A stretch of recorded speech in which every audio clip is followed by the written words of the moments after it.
what we'll do today is we'll review some of the stuff I went over last week, which is just essentially starting at the very beginning. What are we doing? Starting with the submission from the back and then building forward from there.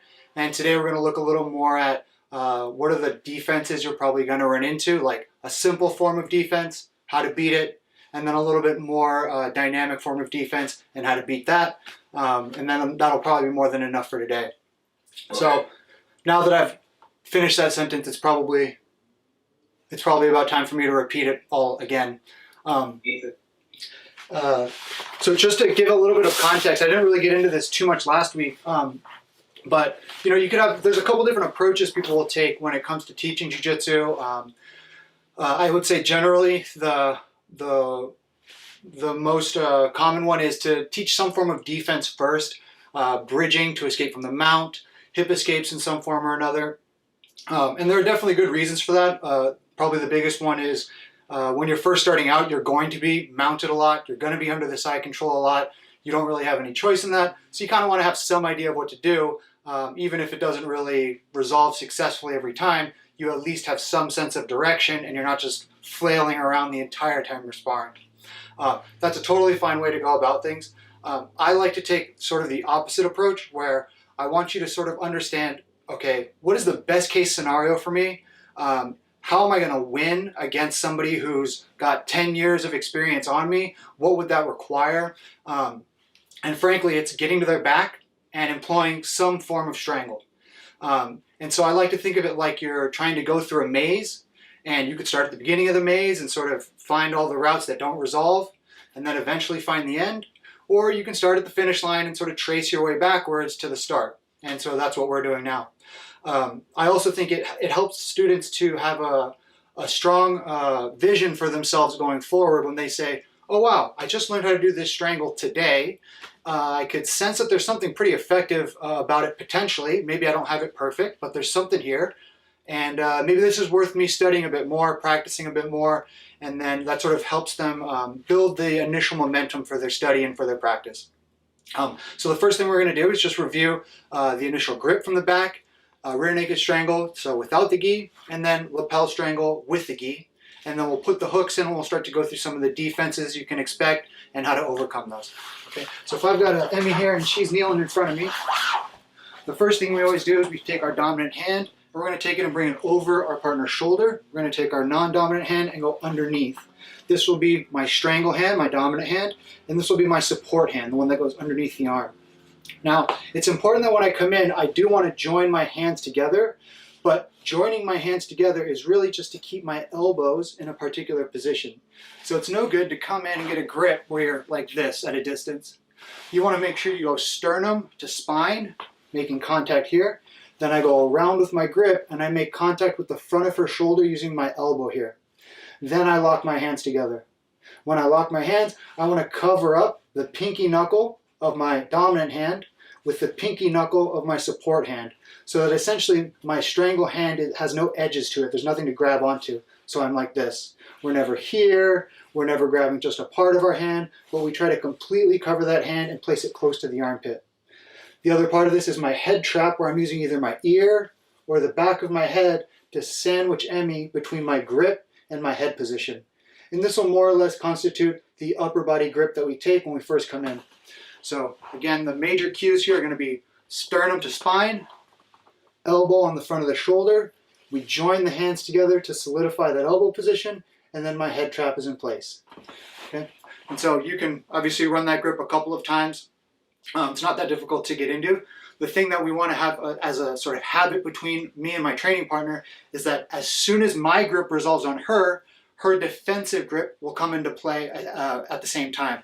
So I come in with my grip here, and Emmy will come in with a defensive grip, one, and then a supporting grip that goes on top of that. And so I'll go over what she's doing right here, right now. So what Emmy's looking to do is to take the webbing of her hand between the thumb and first finger of her left hand, and she's trying to grab onto the thumb line of my right hand. She would love it to be able to do, I mean, hypothetically, she would love it if she could be able to grab this grip right here, right? This is the most powerful and reliable defensive grip for her. So there's an initial battle where I'm trying to cover that spot up and she's trying to wedge her thumb in there. Now, she also has a thumb line on her left arm, and so her right hand comes in to cover up her thumb line.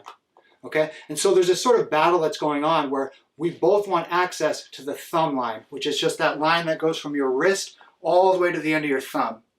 Because that's really where grips get peeled off and stripped within the confines of the rules of jiu-jitsu. So I know that, and she knows that. I come in, I get my grip, she takes a defensive grip, and a lot of how this plays out is going to come down to who knows how to make the most out of this position, who knows how to strip grips away, who ends up making mistakes, things like this, and a lot of our attacks and defense are built on that. Okay, so that's just a seatbelt grip on my end and a defensive grip on her end. Okay, now let's imagine a scenario where I get my offensive grip and for whatever reason I just blow past her defensive grip. It doesn't even come into play, and so I'm able to go into one of two forms of strangle and finish. What would that look like? Let's try and go this way. So we come in, I've got my initial grip, and she's just asleep at the wheel. She does no defensive grip. One thing I'm always looking to do at this point is to take my right hand, my dominant hand, and to hide my thumb line either at her shoulder blade, okay, or behind her head, which is best. Either way, if I go to her shoulder or I go to the back of her head, I want to squish my own thumb with my head now. So that even though I've only got one hand involved here, if Emmy reaches up with two hands and tries to pull my arm down, get to my thumb line, all that stuff, it's not really going to happen.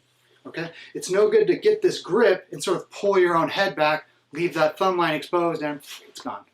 Okay? So that's our first thing. If she has no defensive grip, for whatever reason, I want to get my hand into a position where I can cover my thumb with my head instead of with my hand. So we go grip. She doesn't have any defensive grip, no problem. I go either shoulder or behind the head, and then I cover all that up. Now my support hand leaves, and usually what I'm going to do is take it and use it like a frame in her back here. So I push forward with my left, and then I join my hands together in a hand-to-hand grip. Yeah, and this grip is just, I put my thumb and my fingers together, I put my palms together, and then I fold it all over. Okay. Often this is called a Gable grip. This is a totally fine way to finish the strangle. It's not the best grip in the world, but don't think you're not going to finish people with it. So again, we get our initial grip here. No defensive hands, great. I go around and I cover up. My left arm works like a frame. I go hand to hand. And now here's the key transition if I'm going to go for rear naked. It's very important I don't go back with my head and try to form the finishing grip. And it's important that I don't stick my hand forward here and give up my thumb line on the support arm. Instead, I'm going to curl my left fingers and wrist back towards me. So it's almost like a snake, and it's constantly going over my thumb line so that I cross wrists. Okay? The cue that I would use is my elbow on my left arm is going to go from behind her shoulder to in front of her shoulder, just like my right arm is. Okay, so now I've got two elbows in front of her shoulders here. Now I finger crawl until I'm wrist deep with the strangle hand. I finger crawl until I'm wrist deep with the support hand over here, and my support hand is actually grabbing towards my own armpit. We don't go palm on the back of the head. Okay. You go in, everything's locked up, finger crawl, finger crawl. Now when it's time to finish, I'm going to fold her forward and I'm going to rotate into the ground for the finish. Okay. Now, from my perspective, from Em's perspective, obviously she can sort of feel what's going on here. It shouldn't take a lot for me to get the finish. If we're thinking about turning up the volume on the strangle, I should be able to turn that volume up to 3 and she's already tapping. Yeah. It's also important just to keep in mind, because sometimes people lose track of this, I want to allow for her to tell me when she's done and she wants to have me let go of the submission. It's really easy to be kind of timid at the beginning. Think you're going to hurt your training partner. I know, Scott, you don't have this fear at all. But you'd be surprised. A lot of times people, they do the strangle, they think the person's just going to explode in their hands or something like this. But allow the strangle to come on, allow your partner to tap. It really helps you sort of calibrate what it takes to put somebody out, and it lets them know sort of what the limit is on the strangle. Okay, so I'm going to do this again, and I'm going to keep doing the submission until she taps. So we come in initial grip. She doesn't have a defensive grip. Perfect. I go straight away to my thumb behind her head. I make sure to cover all that up. Then I go with a frame in her back, hand to hand. From hand to hand, I'm going to snake my wrists over each other so that I've now got 2 elbows on the front of her shoulders. We finger crawl one, finger crawl the other, and now I fold her up with my elbows and rotate everything in the direction of my strangle arm. And now we get a nice finish. And if you're ever wondering, always remember, if your partner has a little bit of a bloodshot eyes afterward, you know you had a good blood strangle. If they're sort of like, then maybe you were on the trachea. No good. Do you, or question, it's just us, right? Yeah. Okay, I've actually never seen the little, hand grip behind the neck before. That's nice. But I was going to ask you, are you cinching the elbows slowly and pulling in, or are you going forward on, when you're cinching down? Yeah, so most of the effort is going to be on folding the person forward with your elbows, and then two, turning them like you're rotating to the floor. It should feel like you're using a wrench to loosen a bolt, where right before it goes, you get that torque. That's what we're looking for here. It's not a squeeze like a pair of scissors. It's a turning rotation like I'm using a wrench or like I'm turning a doorknob. Yeah. I don't think I've ever seen that. Yeah, a good test for that is actually to try and finish with just one hand. Yeah. Right? With the hand behind the head. Because you'll have to use the elbow, you'll have to make that turn, and then you know you're on the right track. I'm going to go over the collar strangle now, and you can trade off between the two. But you'll want to have the rear naked strangle as something you can just summon up whenever you need it. And then when you have a jacket on, it's generally a little bit easier to finish with the lapels, both just because of the way it allows your hands to hold on, and because you don't have to get your hands and elbows into a perfect position. You just have to get your hands into a pretty optimal position. So there's some upsides to it, but definitely rear naked strangle is something to master. With that said, let's look at the collar strangle from the same sort of setup and really just point out some of the main differences between the two, because a lot of the similarities will be fairly obvious. Okay, so it's the same start here, same initial grip, same assumption that I'm able to get my strangle hand into play. Okay, now there's a lot of different techniques we can use to get a good strangle grip. You can pull the lapel, you can fold it, but I'm just going to give you a couple cues to let you know if you're on the right track.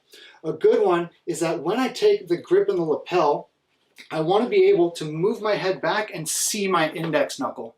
Okay, it doesn't have to be just absolutely like plumbing the depths of the ocean deep, but I can't be in a position where I can't see my index knuckle.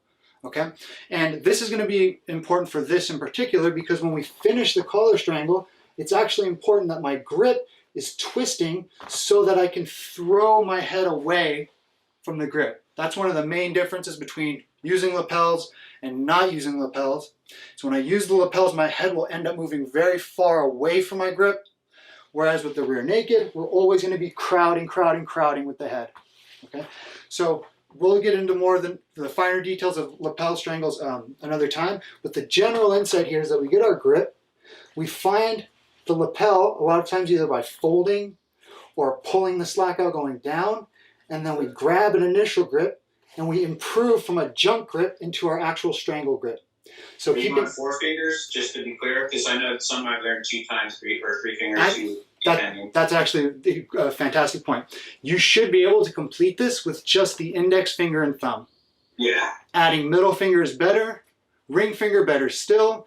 The pinky finger actually can sort of get in your way. You'll see this also in standing position, where this pinky finger, it's not necessary to have in the grip. And as a test, kind of like using the one-handed strangle, I should be able to get my partner to tap with just the index and thumb.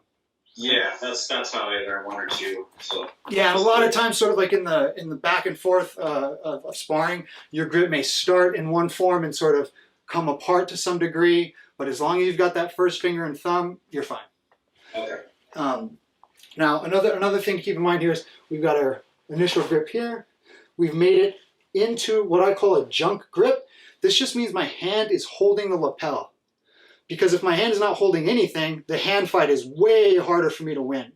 So I always like to come in, get an initial junk grip to start things off, and then I improve that grip until I'm in the position I'm going to use to strangle. So it's not a matter of, okay, there's my final grip. It's controlling grip, junk grip, feed it up until you've got a finishing grip. Now again, there's a lot of variations on how to finish.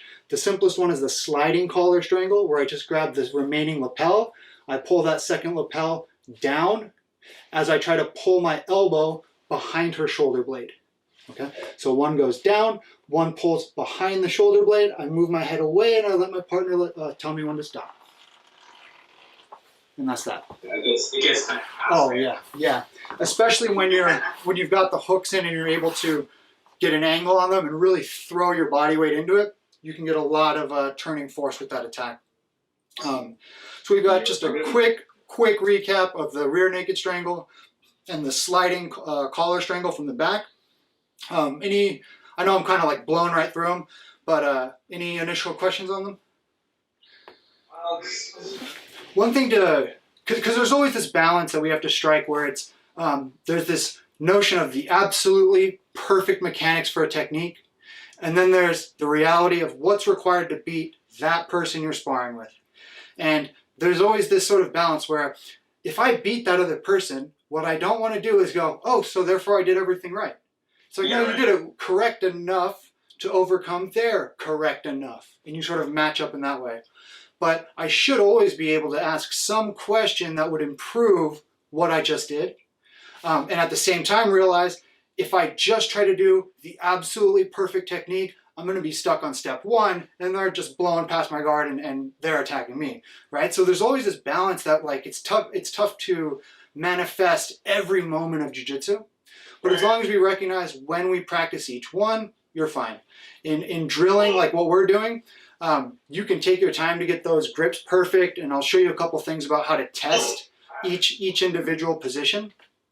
And then in sparring, it's, okay, the sweep, maybe I could have done that a little bit better, but did I actually knock them down and get up? If so, that's a sweep, and that's good enough for now.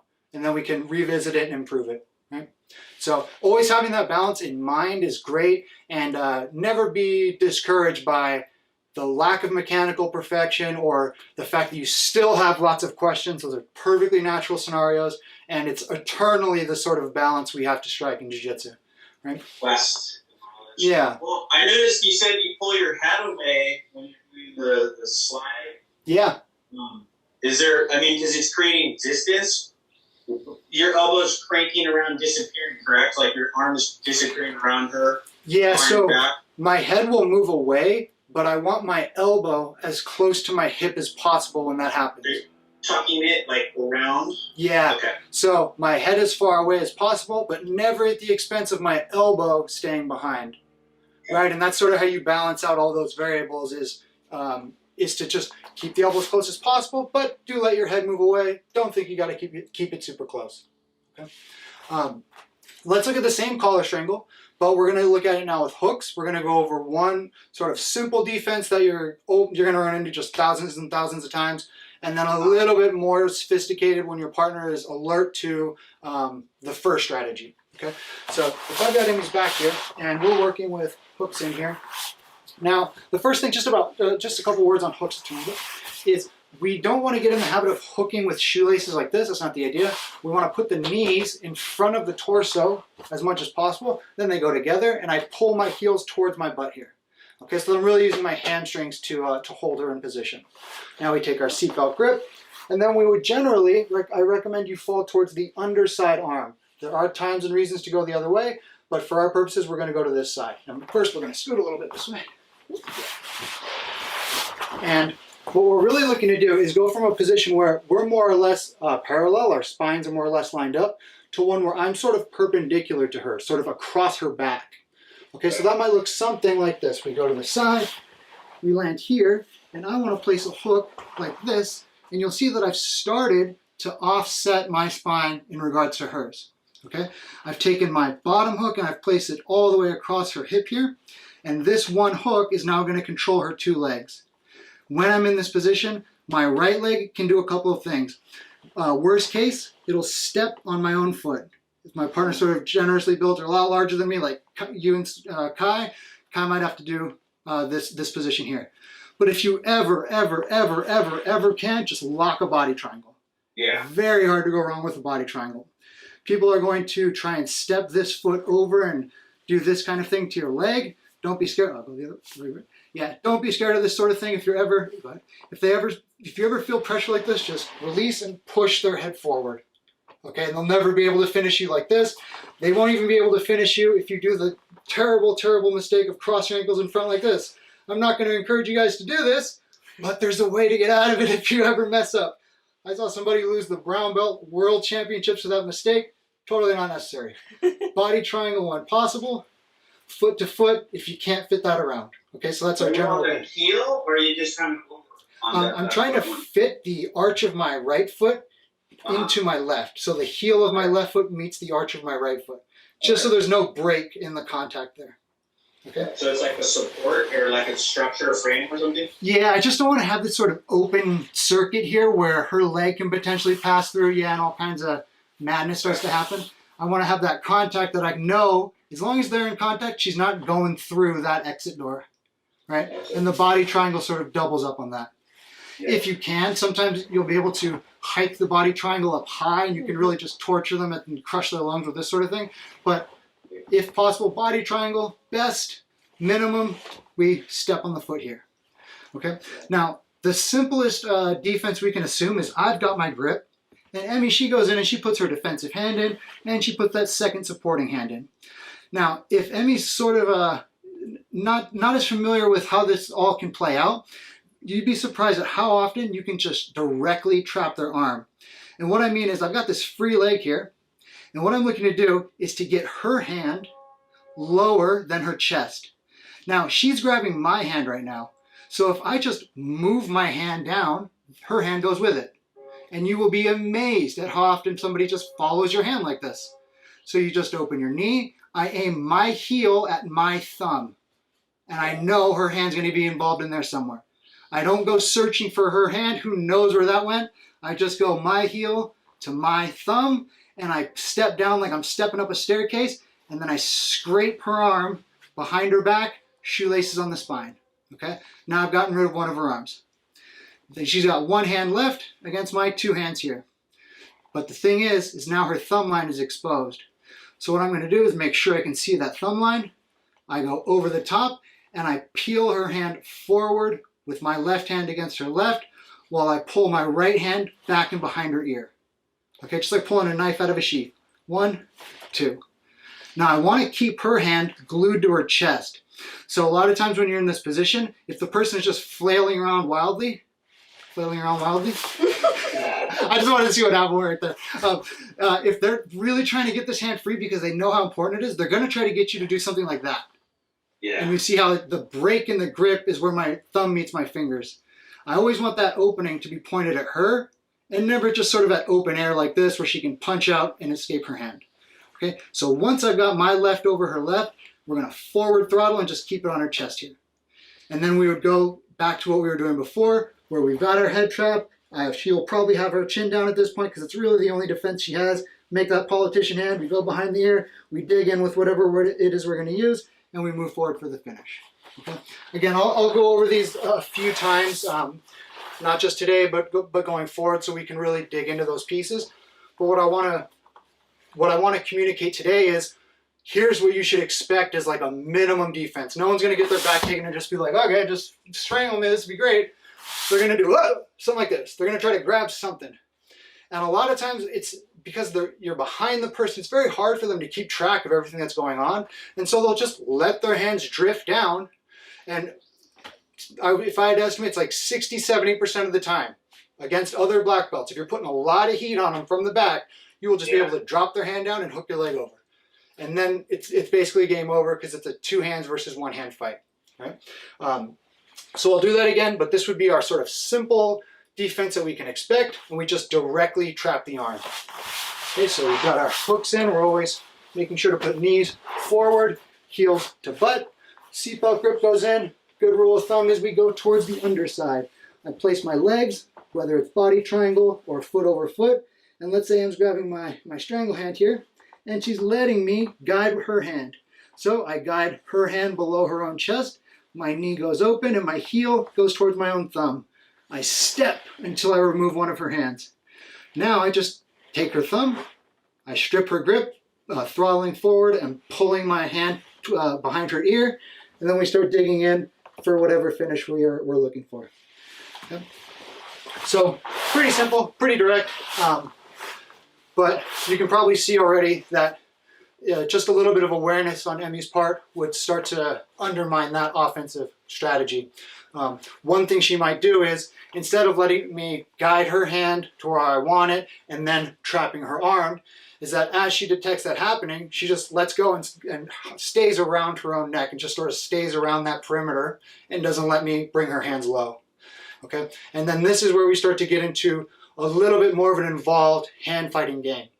So in order to make this a little more comprehensible, I'm just going to go over some of the grips to encounter and what you really are looking for, best case scenario. So if I've got him back here, the best grips for me to get are what are called double cross grips, where I've got her in basically a straight jacket. My right holding her left, my left holding her right.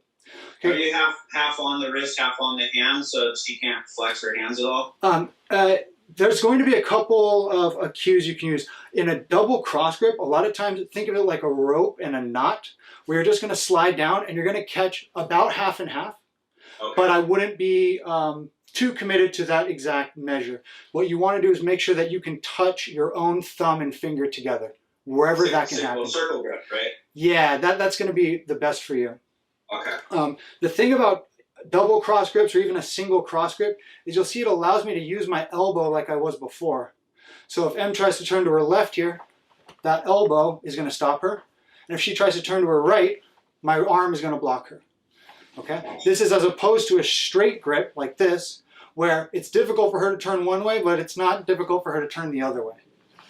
Okay? So if we had like a hierarchy of grips from most desirable and useful to least, it would be double cross grip is the best, single cross grip, either form, and then double straight grips. Okay, and that's really the only tricky part of it is double straight, not as good as single cross.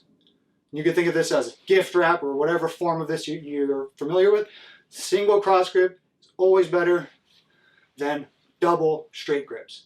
And then of course we've got single straight on one side and single straight on the other. Okay, so if you hear me talking about straight grips, you know what I'm talking about. And if you hear me referencing cross grips, you know what I'm talking about.